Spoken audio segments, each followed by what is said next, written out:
suis accompagnée d'Éric Maupetit, que vous connaissez, agent de programmation cinéma chez Odyssey, afin de vous présenter la programmation du Ciné-Groupe pour l'automne 2022. Bonjour Éric. Allô Mylène, ça va bien? Oui, j'ai hâte de présenter cette programmation-là, alors débutons sans tarder.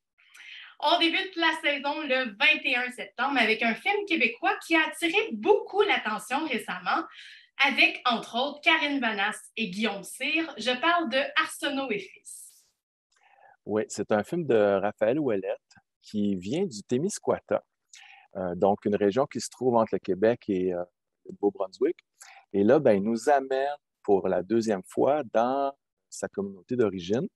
Je dirais ça comme ça parce qu'il y en a peut-être parmi vous qui ont déjà vu Camion, son long-métrage précédent, qui avait connu un beau succès d'estime auprès de la critique.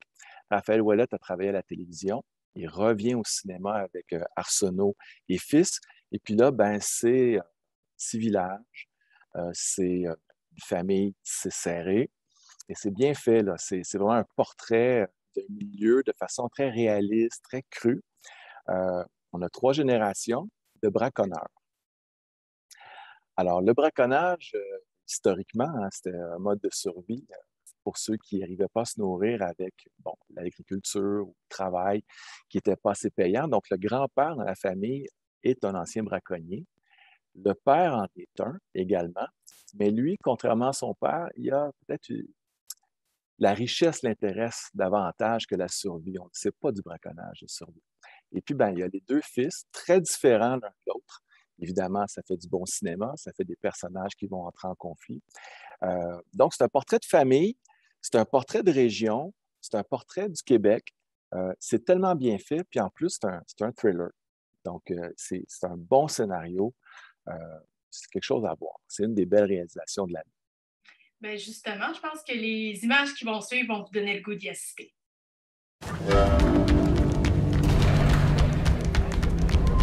Je pense que vous avez un problème, les gars. La fille de la radio, tu allais te voir avec son auto? Ouais.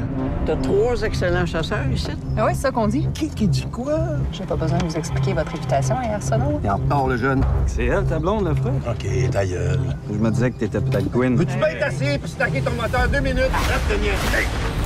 Calmez-vous! Plus moyen d'avoir du fun! Excuse-moi pour le soir. C'est pas de ta faute. On choisit pas sa famille. Avant, la forêt, ça appartenait à tout le monde. On chassait pour se nourrir. C'est-tu mon box, ça? Sacrement, il est revenu! À un moment donné, les gouvernements ont décidé que la chasse, c'était avec un permis, telle sorte de fusil, tel jour, juste l'automne. C'est illégal. Pas si tu te fais pas pogner. On vous visite juste quand ça tire. Ça a tiré dans le zec, là. Il reste juste les Arsenault, là, dans ce racket-là. Ah, si je le savais. Il y a un traiteur. Il va jouer, on va jouer. Les gardes de chasse, c'est comme la police. C'est plein de bandits. Vol qualifié, braconnage, vente, réseau, possession d'armes à feu. Je commence à comprendre pourquoi ta mère t'a pas amené avec elle quand t'as crisé son casque. Tu devrais te tenir loin de ça, ma belle, les Arsenault, si tu veux pas de problème. Je suis pas votre belle, mais merci du conseil. Mettons qu'on en sait pas mal plus que la police. Tout ça, ça tient à rien.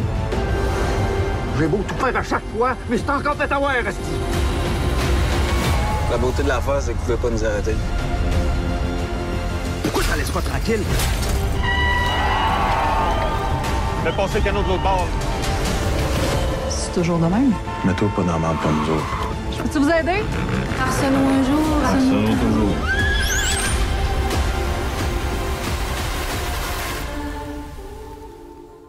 On poursuit au Québec le 5 octobre avec l'adaptation cinématographique d'une pièce de théâtre de Catherine Chabot. Je parle de Ligne de fuite, qui se veut dans une certaine mesure un portrait très actuel de la génération des jeunes trentenaires. Donc, probablement que je vais m'y reconnaître un peu, Éric. Il y a des bonnes chances, Mylène, que tu te retrouves dans ces personnages-là. C'est bien fait parce qu'on a différents modèles féminins. Certains vont dire, est-ce que ces filles-là peuvent vraiment être des amies? C'est sûr qu'elles peuvent être des amies parce que ce qu'on était au primaire, au secondaire, puis ce qu'on devient à l'âge adulte, après l'université ou après l'entrée sur le marché du travail, on évolue tous. Et donc, on a un portrait de génération, mon Dieu, marqué par l'anxiété, marqué par l'éco-anxiété, des personnages qui s'envient les uns les autres.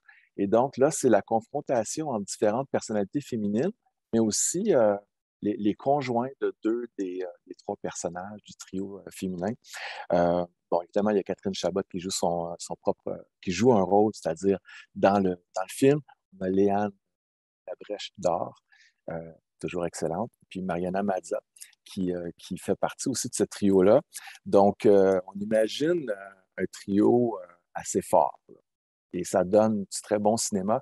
Dans la critique, on a parlé d'un déclin de l'Empire américain, mais sauce millénario, là. Puis ben, c'est intéressant parce que comme c'est un texte de théâtre, ben, c'est les échanges entre les personnages qui nous intéressent surtout. Mais la réalisation de Myriam Bouchard, qui a fait Mon cirque à moi avec Patrick Huard il y a quelques années, ben, a fait un bon film, un beau film à voir en plus. Donc, c'est une belle adaptation. Et puis, ben voilà, on vous présente un extrait. Parfait, on va aller voir ça.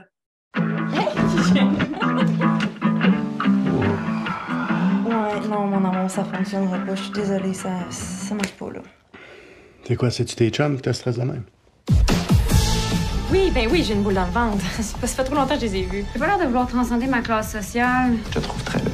Je veux juste pas avoir l'air de la petite pauvre de la gang. Je sais que tu es stressée de revoir tes amis. Ça fait un an qu'on s'est pas vus, là. Est-ce qu'on peut célébrer comme il faut? Fait que ce soir, vernissage de ma blonde, karaoké, puis après ça, on finit ça chez nous. C'est encore plus beau qu'en photo. Puis, comment ça avance? C'est la construction? Oui, ça va bien. Bon. Moi, tant que le monde va aller à la ciel, m'envoie de la job. Avez-vous hâte de rencontrer ma copine? Oui! C'est carré, ma chum? Non, mais je me demande comment tu te sens quand t'as pogné le bon numéro dans le sac à face. Tu sais, t'es comme millionnaire génétiquement. Je me dis, est-ce que tu peux vraiment être malheureux? Non, je pense pas. Ben voyons donc, c'est n'importe quoi. C'est comme si tu me disais que parce que moi je faisais de l'argent, je pouvais jamais être malheureuse. Ou toi, parce que t'es une vedette, que tu peux pas être déprimée. Non, mais on peut plus dire ce qu'on veut. J'ai peur, tous aux abris. Ou tu sais, regarde Audrey pour le fun. Exemple, Audrey, comme... C'est sûr qu'Audrey a fait des rapports d'impôts. Ah non, tu comprends ce que je veux dire? Aïe, c'est donc bien mal. T'as-tu mal à ton cancer? J'en ai pas finalement. Arrête. Voyons. Cancer? Est-ce qu'elle a eu for real? Elle a 4 cancers par année, mon amour. Ben là, arrêtez, lâchez-moi, s'il vous plaît. Respectez-moi. Merci beaucoup, c'est ma bulle. Elle passe. Ça va-tu? Ah oui, ça va. Ça va. Avoir un enfant, elle est ben trop anxieuse pour ça. Regarde-moi pas. Pourquoi elle se sacrifierait pour un enfant? Il va y avoir des grandes crises, là, à cause qu'on est trop. J'aime pas comment elle te parle des amis. Je sais. On a un choix, là. On arrête ça là, ou on a du fun. On a du fun. Oh, je l'ai pas vu venir, ça, là. Mais qu'est-ce qu'il y a? C'est depuis qu'on a l'usage du feu que ça va mal. Prométhée a donné le feu de la connaissance aux humains, puis au lieu de l'utiliser à bon escient, Ouais, le profit, c'est mieux. tout ce qu'on a créé pour se faciliter la vie va finir par nous détruire. Ah, il arrête pas, lui, hein?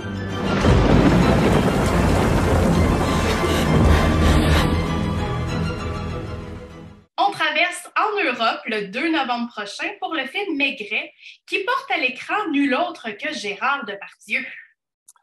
Oui. Et là, j'ai pas pu m'en empêcher, Mylène, de mettre ce film-là, qui est très, très bien critiqué, qui reçoit vraiment des très bonnes critiques. C'est l'adaptation d'un roman de Georges Simenon. On est vraiment dans le cinéma, dans le roman policier, mais classique, adapté au cinéma par Patrice Lecomte, qui est un réalisateur très prolifique, qui multiplie les productions, mais qui est tellement habile. Donc, c'est un film dont la mise en scène est vraiment géniale. C'est une adaptation du roman Maigret et la jeune morte. Et donc, c'est une enquête autour de ce personnage. Gérard Depardieu, c'est devenu autant un personnage public qu'un comédien de grande renommée. On dira ce qu'on voudra. Il joue très sobrement. Il fait ce qu'il a à faire. Donc, c'est un film à voir pour la réalisation de Patrice Lecomte, pour l'art de jouer de Gérard Depardieu, ceux qui sont capables, évidemment, là, de faire abstraction de ces frasques. Et c'est aussi au niveau de la réalisation l'occasion de belles réflexions sur le cinéma comme langage artistique, parce que Patrice Lecomte s'inspire à la fois de la façon de faire de Hitchcock, dans Vertigo, par exemple, mais il s'inspire aussi des cinéastes français comme Julien Duvivier ou Marcel Carné. Ça vous dit peut-être rien, mais vous avez probablement déjà vu des extraits de films comme Quai des Brumes avec Jean Gabin, des films avec Fernandel, des films d'époque qui étaient somptueusement bien réalisés, très classiques. Donc, c'est un film très stylisé en plus. Donc, on entre dans une atmosphère. Et le cinéma policier, le roman policier, dont on fait une adaptation ici, c'est parfois vu comme du cinéma de divertissement. On lit un roman policier pour se divertir, mais avec Simenon, c'est jamais juste ça. C'est aussi une réflexion sur les aspects sombres de l'âme humaine. Donc, on est vraiment devant une œuvre littéraire qui devient une œuvre cinématographique. Mais juste à t'entendre décrire le film, j'ai l'impression que la discussion qui va suivre le film va être aussi intéressante que le film. Ah oui. Oui, beaucoup de choses à dire.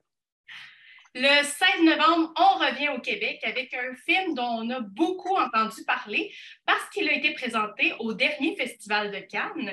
Je parle de Babysitter de la réalisatrice Monia Chokri. Oui, une adaptation d'une pièce de théâtre de Catherine Léger qu'on avait déjà reçue l'année dernière à l'occasion de la projection de La déesse des mouches à feu, dont elle avait fait le travail d'adaptation du roman de Geneviève Peterson au film d'Anaïs Barbeau-Lavalette. Donc là, on part de sa pièce qui a marqué Monia Chokri et on revient, pour ceux qui ont aimé La femme de mon frère, on est vraiment dans l'univers de Monia Chokri. Plusieurs ont dit que là, on avait une réalisatrice clairement établie. C'était pas un accident de parcours, le succès de La femme de mon frère. Donc là, ben c'est très près de l'actualité. Donc, c'est l'histoire d'un homme qui est joué par Patrick Yvon, qui commet une bévue, une sorte de micro-agression à caractère sexuel. Il va embrasser une journaliste en train d'enregistrer un topo. Et là, ben, il va prendre conscience de sa misogynie, il va prendre conscience qu'il a été comme formé, malgré lui, à voir les femmes comme des objets sexuels. Et donc là, il entreprend une démarche pour s'en remettre et pour s'excuser auprès des femmes. Et parallèlement à ça, ben, sa femme, elle, vient d'accoucher, est en dépression postpartum et ils engagent une babysitter. Et là, ben, c'est tout un personnage qui va arriver, mais cette babysitter, elle a la capacité d'empêcher le bébé de pleurer, de sorte qu'on va tout lui pardonner. Et elle va venir un peu déstabiliser ces personnages-là. Donc, je me rappelle du plaisir que j'ai eu, des éclats de rire dans la salle du cabaret quand on a présenté La femme de mon frère. Je m'attends à la même chose. C'est une comédie satirique, on rit, c'est hystérique, c'est un univers vraiment plein d'énergie. Puis en plus, c'est esthétiquement beau. C'est pas loin d'Almodovar, c'est pas loin de Dolan dans la réalisation. Donc, on est toujours en train d'être captivé visuellement, puis on est aussi captivé par les dialogues de Catherine Léger.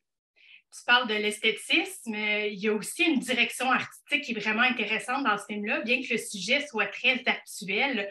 On est dans une esthétique des décors qui relate plus les années 70, là. Oui, ben, c'est ça l'univers de Monia Chokri, c'est-à-dire qu'on est clairement dans le monde d'aujourd'hui, mais les décors ont tous quelque chose d'un petit peu décalé, d'un petit peu déphasé. Donc oui, notre œil est continuellement stimulé par toutes sortes d'éléments qui sont autour des personnages. Et ben, ça fait une œuvre qui est comme plus significative, plus signifiante. C'est extrêmement stimulant. Puis, je veux dire, il y a une véritable réflexion sur la condition féminine dans ce film-là. Donc, on traite d'un sujet sérieux, mais en même temps, on le fait sur un mode comique, mais c'est pas parce qu'on rit que c'est drôle, ou c'est pas parce qu'on rit que ça ne mérite pas réflexion. Exact. Ben justement, pour vous donner le goût de le voir, voici la bande-annonce. 250 034 views. Refresh. Un employé qui agresse Chantal Tremblay en direct. Chantal! Non! Un ingénieur de 42 ans a été suspendu. Une femme sur 3 qui est victime d'agression sexuelle dans sa vie. Genre, à quel moment t'as senti que ton rapport aux femmes est devenu problématique? Café? Non. Un misogyne. Hein? Qu'est-ce que tu fais? Je retourne travailler. Ça se prépare un retour au travail. Je leur ai écrit cette nuit.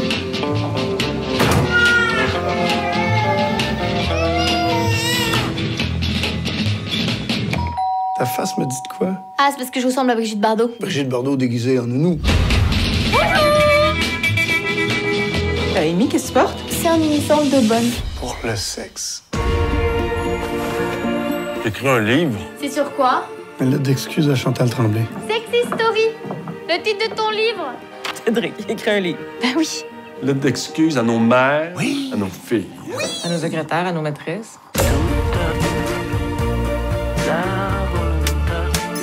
Avec du sucre. Parfait. T'es rendu avec une esclave. Ça ne me dérange pas de faire des extras. Les danseuses sont des extras, pas les nounous. Elle préfère l'appellation de babysitter. Et si vous aviez vu ce que j'ai trouvé comme costume de babysitter, vous auriez été super mal à l'aise. Moi, je suis pas mal à l'aise. On termine la saison régulière le 30 novembre avec le documentaire québécois Prière pour une mitaine perdue. Bon, là, juste avec le titre, je suis un peu dans le néant. Je sais qu'il va peut-être neiger le 30 décembre, mais ça parle de quoi? Le 30 novembre, pardon. Mais ça parle de quoi, ce film-là? C'est un ovni, ce film-là. Et je dis pas ça pour vous enlever le goût de venir le voir. Moi, je me suis fait prendre.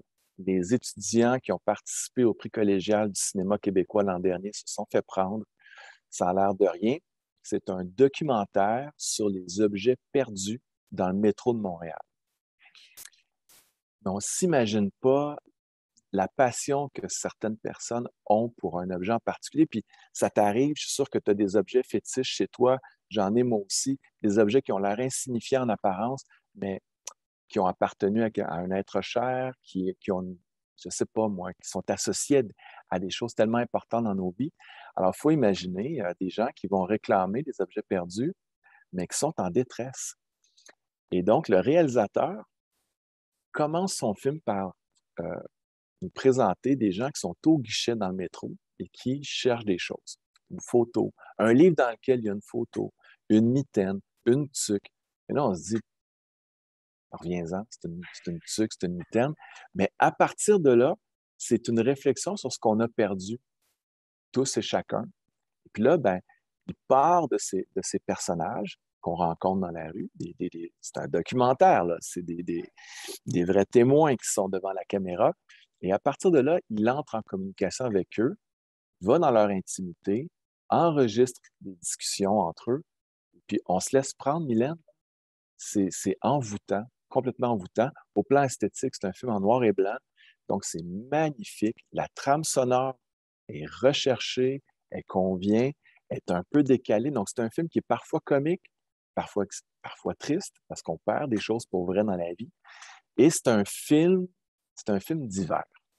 Donc, pourquoi je l'ai mis le 30 novembre? Ça ne sera pas encore l'hiver, mais on termine la saison avec ça parce qu'il y a quelque chose d'extrêmement réconfortant. Le mois de novembre, c'est difficile. On va arriver en décembre.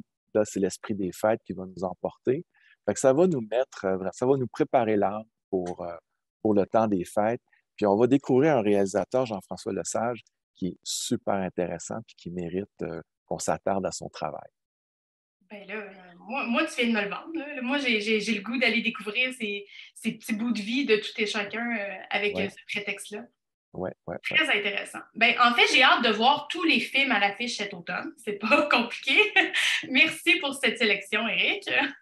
Ça me fait plaisir. On a laissé une place de choix au cinéma québécois parce qu'il y a du bon cinéma. Alors, on espère vous voir nombreux pour venir voir ces films-là et rencontrer les artisans qui les ont réalisés. Oui, certainement, parce qu'évidemment, fidèle à notre habitude, on va tenter de recevoir des invités captivants pour accompagner les projections. Et je rappelle aux gens à la maison que vous pouvez dès maintenant acheter vos billets au odscène.com. On espère vous trouver très nombreux dès le retour en septembre. Merci, Éric. À bientôt. À bientôt. Au plaisir.